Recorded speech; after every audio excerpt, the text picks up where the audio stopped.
Welcome to the Genius Factory. Enjoy the video. You start by turning on mobile data and enabling the personal hotspot feature.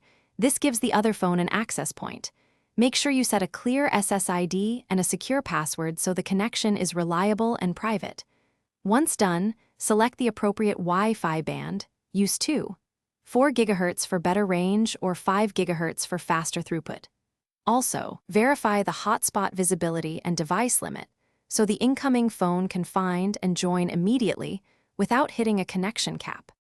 Now take the other phone and open its Wi-Fi settings to scan for the hotspot SSID you created. You want to confirm the exact name. Enter the password carefully. Password errors are the most common failure, so check capitalization, numbers, and special characters.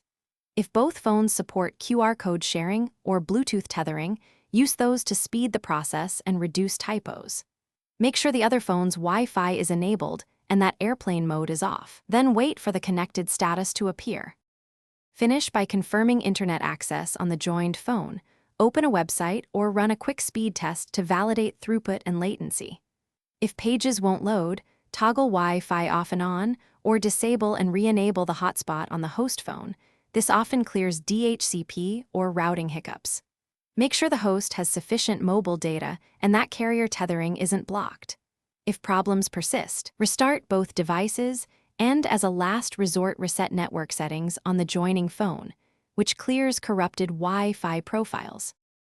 Thanks for watching. If you found this helpful, don't forget to like and subscribe.